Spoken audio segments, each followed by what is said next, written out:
Hello and welcome back to the Squirrel Heed YouTube channel, and welcome back to... Hang on, wait, just 1 second actually. I apologise for missing the Premier League review last week. I completely forgot about it. I think I watched the Liverpool match on Monday Night Football, Liverpool versus Man United, and I just fucking forgot to do it. I did the review of that one and then just didn't touch any football after that, so apologies for that. But we're back with the preview. I will make sure I've got it imprinted in here, and I've got some notes as well to make sure that I do a review of this weekend's games. They're not the most interesting games, but there could be a couple of upsets on the cards, and one of them that I'm looking at right now could be Bournemouth versus Tottenham. Now, Bournemouth, in their last game, they absolutely blew my prediction out of the water. Bournemouth come out and they smash Hull 6-1. Now, Hull obviously are not one of the biggest teams in the Premier League, but they had a very good start, very positive start. But they absolutely hammered them one. Absolutely hammered them. Got a good draw against Watford, won against Everton, won against West Brom a while ago, lost against Man City and lost against Preston. Tottenham recently haven't had the best run of results. They did a good one against Man City, but since then went 1-1 against West Brom and again 0-0 against Leverkusen in the Champions League. Who's going to come into this game a bit more fired up? Probably Bournemouth. Because when you come out and you do something like a 6-1 against Hull, and Bournemouth can probably considered to be around that sort of area, but I think they're sitting in about 11th in the table right now. They're doing really well. They're scoring goals. Hopefully they haven't just blown their load all on one game, and they're going to maybe get a couple of goals hit left, right and centre. But this could be a good kicking off point for Bournemouth. This could be a bit of a struggling point for Tottenham. You never know, because sometimes they have these little blips where they get draws and then they come out and they'll beat teams again. It's one of those games. I'm going to go for the upset though, and I don't think it'll be a very popular opinion. I'm going to go for a 2-1 victory for Bournemouth, just because I think they're going to come out of the blocks firing a bit more. They're going to test that defence of Tottenham's. Tottenham have a very, very good defence generally, but I just think that Bournemouth could pull it off. Next up, we have Burnley versus Everton, and two teams that have pretty similar form at the moment. You know, Everton, Crystal Palace draw, Man City draw. They lost against Bournemouth, they lost against Norwich. Then you got Burnley, who aren't picking up very good results at all. They lost, unfortunately, against Arsenal. They lost a very, very controversial goal to some. Anyway, it's one of those. It's a goal. Move on. That's pretty much all you can do. And then they lose 3-1 against Southampton, who have been very, very good themselves. It's going to be one of those. I actually think that Everton, with the quality that they've got in their team, the likes of obviously Lukaku and that, and if anybody's injured, I don't know. I haven't seen. I've tried to catch as much news as I can, but I haven't seen any injury news or anything like that for these guys. I do think that Burnley is still without Andre Gray, and I think they're going to be missing much more of a focal point, as well as they have done in some games at creating a bit of a threat. I think mainly that's only really been in the Watford game when they won 2-0. I don't think they're going to get anything from this game. I think it's going to be all Everton, and I think Everton could come out 3-1 victors. Moving on to the next match is Arsenal versus Middlesbrough, and Arsenal are buzzing their tits off at beating Ludogorets 6-0, getting a 3-2 victory against Swansea. They pretty much, apart from the Swansea game, they hadn't conceded goals in 5 of their last 6 games. They've got very good wins. They are probably, I think they are the most informed team in the Premier League right now. And they're coming up against Middlesbrough, who are one of the teams that are most out of form. So I think it's kind of a formality to say that Arsenal will win this. But we also have to remember that the Arsenal of old, like the last couple of years, that sometimes they can turn up to these games and they can just completely flop away. This could be one of those games where it was like against Burnley, where they were absolutely trying their hardest. They were trying everything they could, and it took a 93rd minute goal to get them over the line. It could be one of those games, and it could also be like the Ludogorets game where they'll rip them to shreds. I don't imagine that Middlesbrough are going to get much from this game at all. I don't even think that they're going to score, I'll be honest with you. I just don't think that they've got it in them. Arsenal are banging form right now, as they usually are, right up until the Christmas period. I think it's Arsenal's game, and I think they're going to walk away 3-0 victors. Coming up next, we've got West Ham United at home, at the dreaded home that they have at the moment, against Sunderland. And this should be a game that West Ham should be looking to win. There's no reason why they shouldn't. They picked up a very, very vital win against Crystal Palace, and they've been needing that, but it was away from home. They need to be getting those home games sorted. They also need to make sure that they've got a good positive atmosphere at their home games as well, because there's only so long that the fans can get away with what they've been doing at the home games when they've been losing games. It is never nice for your team to lose a game, whether it's home or away, but probably especially home, because you want your team to take control of their home, make it like a fortress, and make it really difficult for the opposition to come in. You don't want opposition coming to you thinking, we can take control of that game and we can absolutely blitz them. Because that could happen. Sunderland have been scoring goals in games, they just haven't been punishing them at all. So I think this is a very important game for West Ham, as is all of West Ham's games from now on. This is going to be game number 9 of the Premier League, and as soon as we hit double figures, game number 10, things start to shape up pretty quickly. And if they don't turn around their fortunes, and this actually also goes for Sunderland as well, if they don't get their act together in terms of performances, killing off games and everything like that that you need to be doing at this level, if they don't do that, they're both in massive amounts of trouble. However, I do think that West Ham will pull this one off, and I think I'm going to go for it, and I think it's going to be a 1-0 victory to West Ham. It's not going to be a good game, but it'll be a 1-0 to West Ham is my prediction. Coming up next, we've got Swansea versus Watford, and Swansea are not in a very good vein right now at all. 2-1 against Liverpool, and then they sacked the manager, and then they put on one hell of a fight back against Arsenal under their new manager, and that was, they had a good fight. They could have maybe got a bit more after, I think, Granit Xhaka got sent off for Arsenal.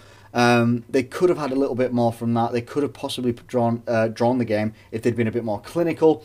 But other than that, they're not doing it. They're not doing it in the league. They're not doing it at all. It's just not happening whatsoever. 5 losses in the last 6 games and 1 draw against Chelsea. It's not good enough for Swansea, and I'm sure with the types of players that they brought in, like Fernando Llorente, the other guy from Atletico, I can't remember his name, Borja Baston or something like that, I think they were probably expecting a bit more, but when you lose the likes of Andre Ayew, who is now coming fit for West Ham as well, and you lose those sorts of players that made you a little bit electric or at least made you exciting, it's very difficult to replace those unless you're like Southampton, for example. I think it's going to be a very difficult game. Watford, on the other hand, they picked up a victory against Middlesbrough. Again, they don't look as clinical as they looked like they were going to after they'd had the West Ham game and the Man United game. 2 games where they looked very impressive and scored some good goals. After that, they go to Burnley and Bournemouth,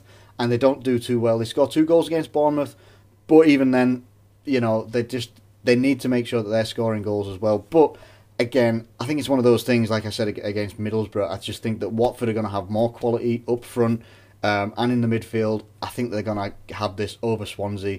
Swansea, new manager, admitted that he was going to be in a relegation battle. And as soon as you do that, like David Moyes has done with Sunderland, I think the air has gone out of the tyres. The fucking car is flatlining. It's on rims, and it is not going to go very far.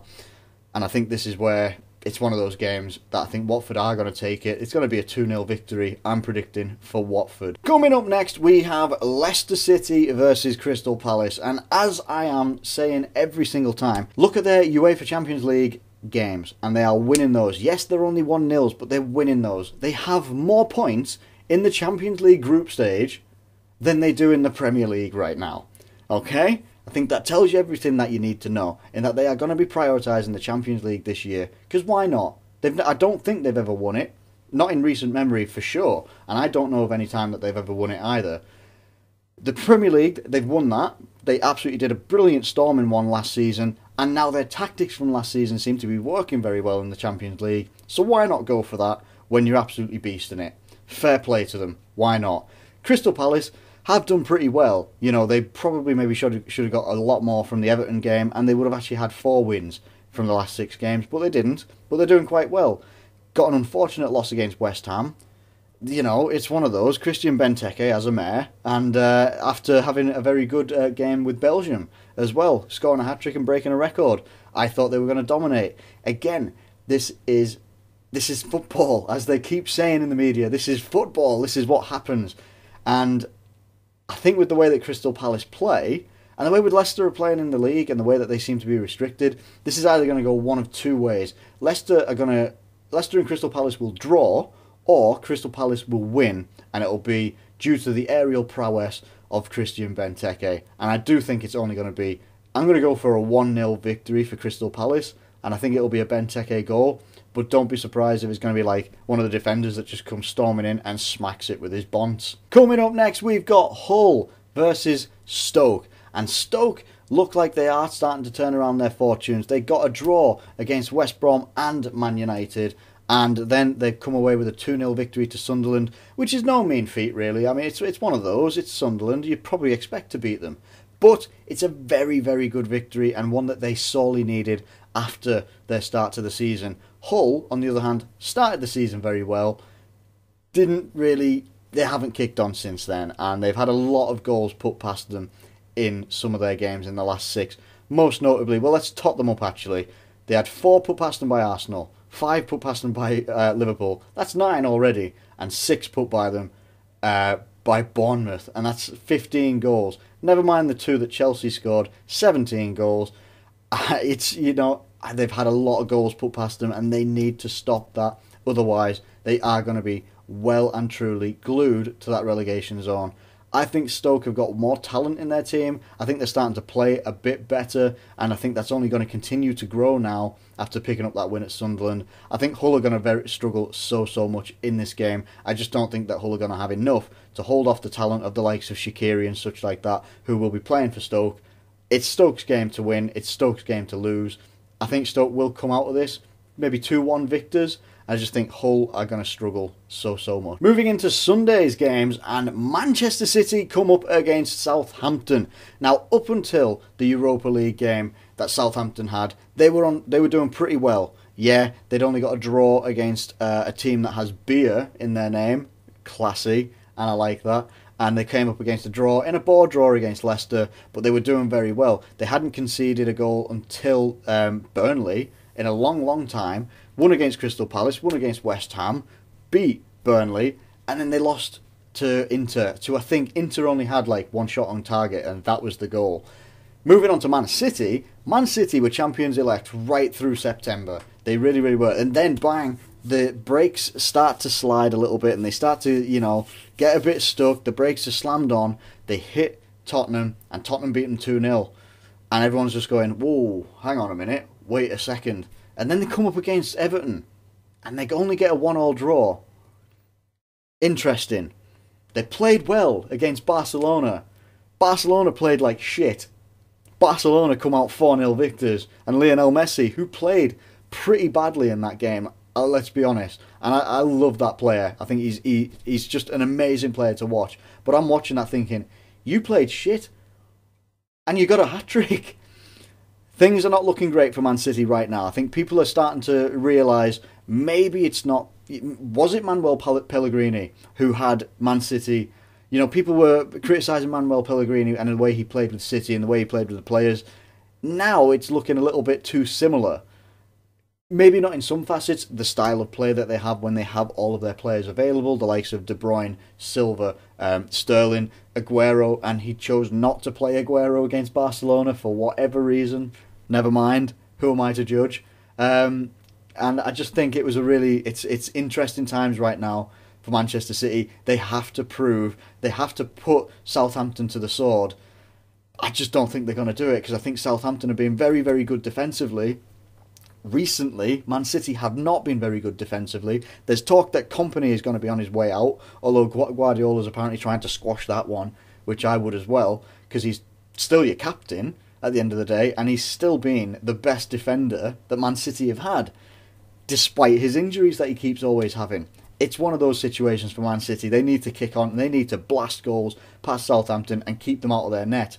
I just don't think that's going to happen. I think Southampton are going to be able to get something from this game.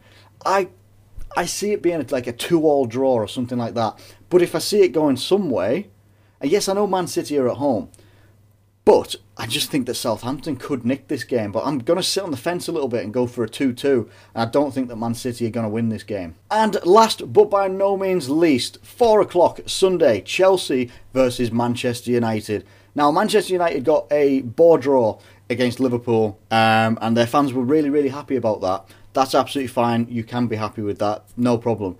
It gave us our first clean sheet of the season. We threatened a lot more in that game than Man United did. We held out. We did okay. I don't really care. We didn't lose the game. That's fine. I'm okay with that. I'd rather have won it, obviously. Who wouldn't? But a couple of seasons ago, we would have lost that game. So I'm quite happy with that one.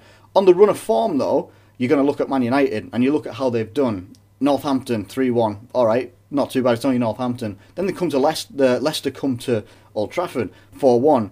They beat a team that I'm not even going to try and pronounce in the Europa League 1-0. Get a draw against Stoke, draw against Liverpool. Then they beat Fenerbahce 4-1 just last night. Pogba got on the score sheet. It's going to give him a lot more confidence, and that is what that man needs. He needs more confidence, and he needs to be playing where he should be playing.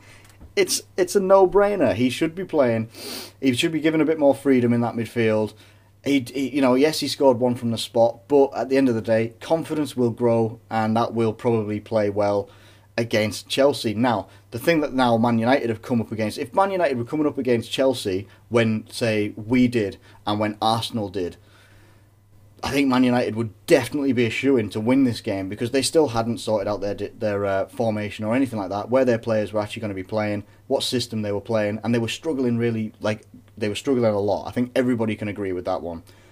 Now that they've gone to this 3-4-3, 2 clean sheets, 2-0 against Hull, okay, nothing too much to shout about. People are beating Hull left, right and centre. Then they go 3-0 against Leicester. Leicester were not in that game at all. Leicester didn't. They may as well have just sat all on the bench, sat in the frigging dressing room and just let Chelsea just play. That's pretty much all they should have done, because Leicester were not in that game whatsoever, and Conte seems to be nailing down exactly how he wants them to play. It might not be the way that he was playing at Juventus with I think a 3-5-2 or something like that, or some ambiguation of that formation, but he's got something now that he can work with and he's happy with, and the players seem happy with. They're starting to perform a lot more. Hazard seems happy, which is what Mourinho couldn't do.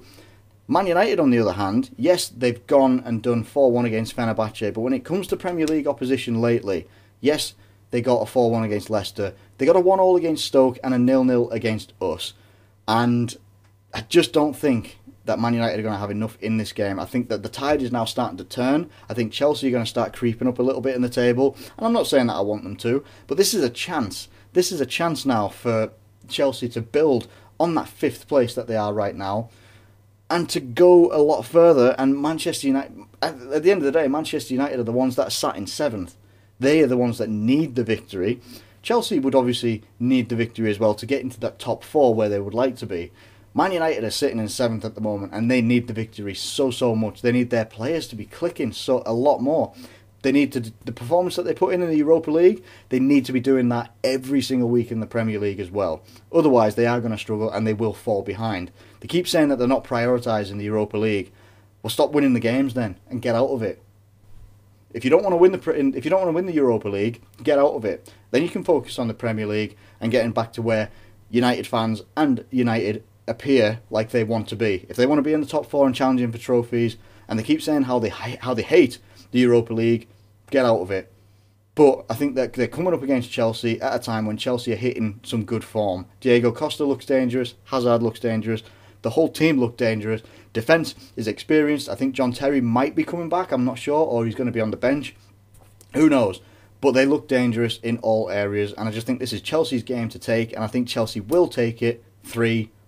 Let me know what you think in the comments below. As always with these previews, these are my opinions. There's going to be upsets. I'm going to be wrong. There's no way I'm going to have maybe a good week one week and I'm going to have a terrible week another week. That's how it's going to go. It's predictions, and that's why we like to predict, talk about football and see how things go. So as I've said, let me know what you think in the comments below.